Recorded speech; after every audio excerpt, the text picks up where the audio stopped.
What would you do if the person you loved most in the world humiliated you in front of everyone? What if you sacrificed your own dreams to build theirs, only to be mocked and discarded, like you never mattered? I stayed quiet for too long, but when I finally uncovered the truth, everything changed. This is the story of how I went from invisible to unforgettable. My name is Helen Carter. I am a widow, an artist, and a grandmother. I never chased a big life, never needed one. My quiet world in Montpelier, Vermont was enough painting in the afternoons, listening to the wind in the pines and cherishing the people I loved. Chief among them was my granddaughter Madison. From the moment she was born, she was more than just my grandchild. My daughter Lauren had her when she was young and overwhelmed juggling 2 jobs just to get by. So Madison grew up in my home, her little hands smudged with paint as she finger painted beside me in the kitchen, her tricycle rattling over the cracked driveway, her laughter filling the rooms that often felt too empty. She called me Nana, not Grandma, or Granny, just Nana, and for those years I was her whole world. Time has a way of shifting everything. Storybooks gave way to iPads, afternoons of finger paints disappeared into the endless scroll of social media, and I found myself watching quietly from the sidelines as her childhood slipped into something I barely recognized. Still, I loved her with everything I had. For 12 years, I did something she never knew. Each month, from my fixed income, I tucked away a little money. Sometimes it was birthday cash, sometimes grocery savings, sometimes it meant skipping my own medications. But I built a college fund for her dollar by dollar. Madison once dreamed of going to CalArts, the dazzling California school every artistic child talked about, though she hadn't mentioned it in years. I never stopped believing in her dream, even when she seemed to forget it herself. For her 18th birthday, I wanted to give her more than money. I wanted to remind her of who she used to be and who we were together. So I painted her a gift, a memory woven in brushstrokes. The old swing set in our backyard where she laughed until her cheeks ached when she was 5. Our golden retriever Max, who had been her shadow until he passed when she was 10. The daffodils that bloomed outside her window each April. Above it all, a soft watercolor sky. It wasn't just a painting. It was every heartbeat I'd given to her childhood, a portrait of love disguised as art. I wrapped it carefully in craft paper, tied it with a satin ribbon, and slipped a card inside, "May your future be as bright as the little girl you used to be." I imagined her face lighting up when she opened it. I imagined a hug, maybe even tears. But the party I walked into that evening was nothing like the birthdays I used to throw in our backyard with streamers and homemade cake. This was glossy, extravagant. Lauren had gone all out, white linen tables under a tent-catered buffet, a DJ. Madison was radiant in a pink dress and high heels, laughing with friends who barely noticed me. I stood in my worn cardigan, clutching the painting invisible among the glittering crowd. When Madison finally opened her gifts, the crowd gathered phones ready to record. She tore through designer bags, cash envelopes, shiny gadgets. Then she reached my humble package. "Oh, this one's from my Nana," she announced with a smile that felt forced. She pulled out the painting, held it up, and silence followed. Then came the laugh. "Are you serious? A painting? That's it. Must have been cheaper than a real gift." Snickers rippled through her friends. Someone muttered, "Vintage vibes." Lauren shot me an uncomfortable look but said nothing. Madison shrugged, propped the painting against a table leg like an afterthought, and moved on. No one saw my face. No one noticed when I slipped out, each step back to my car, dragging years of memories behind me. In the driver's seat, I didn't sob. I just stared at my hands on the steering wheel as a single tear slid onto my wedding band. That painting was the most honest thing I had to give, and they called it cheap. But it wasn't the painting they rejected, it was me. When I got home, I stood in the dark kitchen, silence pressing around me.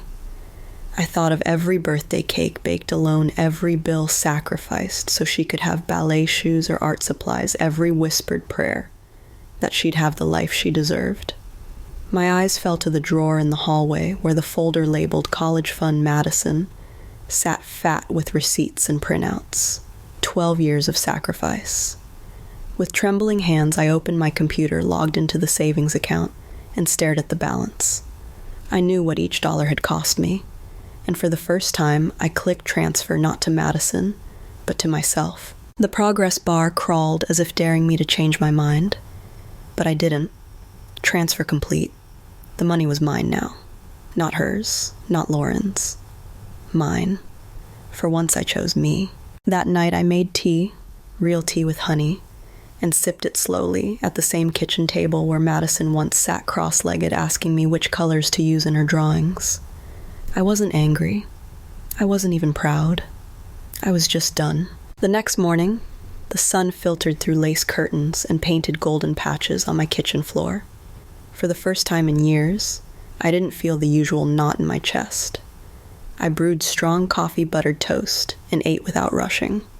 The folder with Madison's old college fund sat on the table, no longer heavy with obligation, but instead filled with possibility. It was strange 12 years of sacrifice had felt like chains, but one decision had set me free. Lauren called before noon. Her voice was tight, clipped rehearsed. Mom, about last night. Madison didn't mean anything. She was just overwhelmed, you know how teenagers are. She didn't mean to embarrass you. I almost laughed. Teenagers blurt things in the heat of the moment, yes. But Madison's words hadn't been a slip. They had been calculated, delivered with the confidence of someone who knew her audience would laugh with her. Still, I said nothing, letting Lauren fill the silence with excuses. Finally, she asked, "You didn't happen to leave the painting behind, did you?" Madison said, "It's probably still leaning against the buffet table." That was when I realized she hadn't even brought it home. My last gift, the one that held her childhood, had been abandoned at a rented party tent. I let the truth cut me quickly and cleanly, then answered, "No, I didn't leave it. I brought it home with me." Lauren exhaled, audibly, relief dripping from her words. "Good. That's good. Maybe you can keep it. You know, for sentimental reasons." And then she hung up, rushing off to whatever part of her life I didn't fit into anymore. That evening I unwrapped the painting and hung it in my bedroom. For years my walls had been bare, as if I'd been saving space for other people's happiness. Now my art belonged to me again. Every morning, when I opened my eyes, the swing set, Max, and daffodils greeted me like loyal companions. They had always been mine. The money sat in my account like a secret. At first I didn't know what to do with it. It wasn't a fortune, but to me it was freedom. 12 years of skipped coffees, second-hand coats, and whispered prayers had grown into nearly $75,000.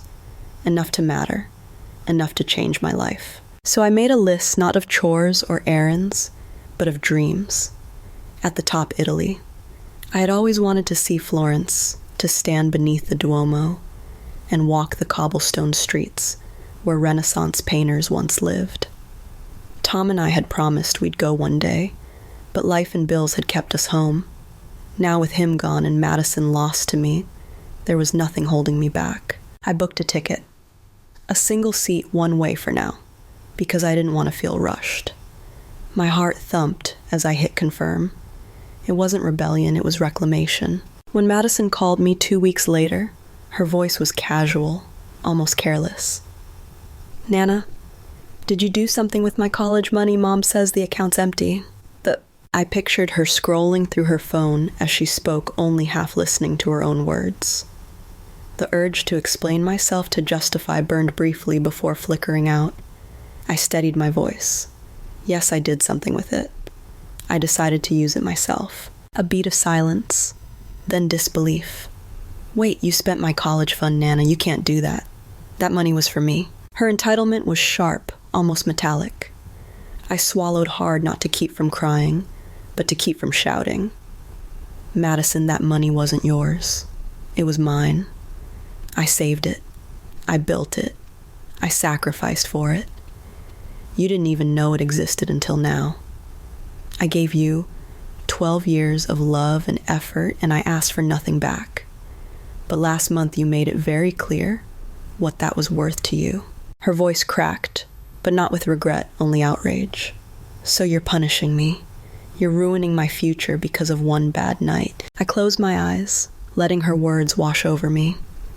"No, sweetheart. I'm saving my future. For once in my life, I'm choosing me. If you want a future, you'll have to work for it the way I did." She hung up on me. The silence that followed was heavy, but it didn't crush me. It lifted me. For the first time in years, I felt taller, stronger, unburdened. 2 months later, I stood on the Ponte Vecchio. In Florence, the Arno River, glimmering under a Tuscan sunset. Street musicians played violins, and the smell of fresh bread and roasted garlic wafted through the air. I closed my eyes and let the sound, the scent, the warmth soak into me. I wasn't anyone's invisible provider anymore. I wasn't the forgotten grandmother, the butt of a birthday joke. I was Helen Carter, woman, artist, survivor, and my life was mine again. When I returned from Florence, I wasn't the same woman who had left. I had walked through the Uffizi Gallery with tears streaming down my face. Not because the art was sad, but because I finally felt I belonged somewhere. I had eaten pasta at a tiny trattoria where the owner insisted I try his grandmother's recipe. I had stood in a piazza at midnight, listening to a young violinist play under the stars. For the first time in decades, I had lived for myself. Back home, the silence of my condo didn't feel empty anymore. It felt sacred. My easel stood by the window overlooking the river, a new canvas already half filled with bold strokes of burnt sienna and cobalt blue.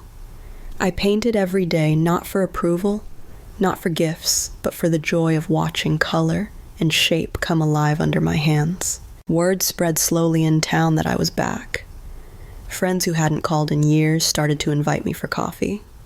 A local gallery owner saw one of my pieces at a community center and asked if I'd consider showing my work. For once, I didn't shrink back or deflect. I said yes. At the opening night, people stopped to study my paintings. Their brows furrowed, lips parting slightly, as if they had found themselves inside my brushstrokes.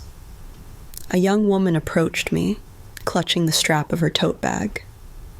Did you really start painting again in your 60s? Yes, I said simply, her eyes wide and shining. Then maybe there's still time for me. I smiled. There's always time. Lauren and Madison didn't come. I didn't expect them to. But a week later, an envelope arrived in the mail. Inside was a letter in Madison's hurried handwriting. "Nana, I don't know if I was wrong or if you were. All I know is that I miss you. I miss the way you always smelled like cinnamon, the way you hummed when you cooked, the way you listened, even when I didn't deserve it. Mom says you won't forgive me, but I hope you do. I'm starting classes at the community college next week. I used my savings and got some scholarships. Maybe I'll prove you wrong. Maybe I'll prove you right. Either way, I still want you in my life." I read it 3 times, the words blurring, as tears filled my eyes. It wasn't an apology, not exactly. But it was a crack in the wall she had built, and cracks let the light in. I didn't answer right away.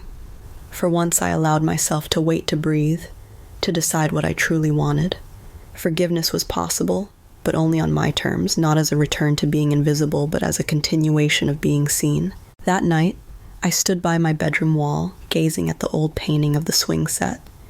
I whispered to Tom, as I sometimes did, "Well, love, looks like the story isn't over yet." And for the first time in a long time, I was excited to see how the next chapter would unfold. Helen didn't answer Madison's letter. Not out of cruelty, but because for the first time in her life, she realized she didn't have to. The truth was simple. She no longer wanted to live in the half-light of waiting for others to value her. She had already spent decades bending herself to fit into other people's lives, and the cost had been her own. Now she owed herself the dignity of freedom. Her days became her own. She joined a painting circle at the community center, where she laughed with women her age who carried stories just as heavy as hers. They didn't ask her to shrink. They celebrated her bold colors and daring brushstrokes. One of them, Marjorie even convinced her to take a weekend trip to the coast. Standing barefoot on wet sand, Helen realized she hadn't seen the ocean since Tom was alive. She let the waves wash over her ankles, icy and exhilarating, and she laughed until the gulls scattered. She traveled more too, not just to Italy, but to Lisbon, where she tasted custard tarts still warm from the oven, to Kyoto, where cherry blossoms fell like confetti into her hair, to Vancouver, where she walked alone in a pine forest so silent it felt holy. She filled sketchbooks with scenes that no camera could have captured the way her eyes and heart did. Her art began to sell. Slowly at first, then steadily, the gallery kept requesting more, and people she didn't know began buying her work. A couple from Chicago hung a river series in their penthouse. A cafe owner bought 3 pieces for her shop walls. Helen never painted for money, but when the checks came, she allowed herself a small private smile. Proof that her hands still created value. On her 71st birthday, her friends surprised her with a party at the same community center where her gallery debut had taken place.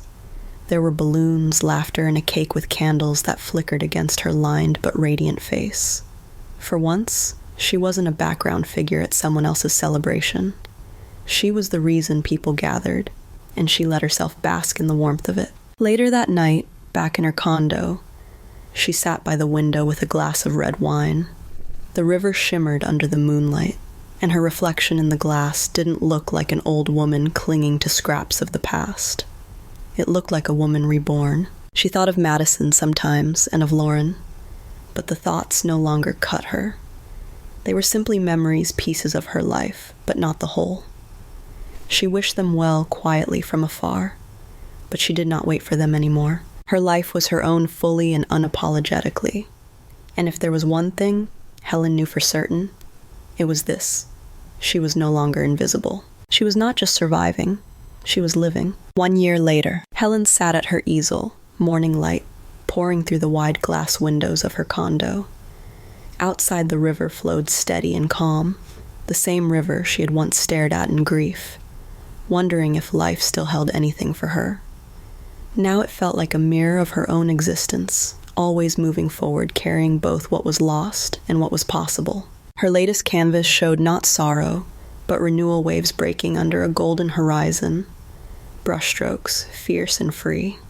She signed it with steady hands, not because she hoped someone else would find it worthy, but because she already knew it was. The phone buzzed beside her, another email from the gallery confirming a new commission. She smiled, but set it aside. Success was welcome, but it was no longer the thing that defined her. What mattered most was the quiet joy of having built a life that belonged entirely to her. Helen had discovered that independence wasn't about shutting people out. It was about no longer begging to be let in. It was the choice to love yourself enough that no betrayal, no absence, no cruel word could diminish your worth. And that was the gift she wanted to leave with anyone listening. You are not defined by who walks away, but by what you choose to do when you finally stand alone. Sometimes, freedom doesn't come in the form of forgiveness or reconciliation. Sometimes freedom is simply the courage to say, my life is mine now. So live it fully and unapologetically. If this story spoke to you, don't forget to like, share, and subscribe. And let me know in the comments, where are you watching from, and what freedom means to you?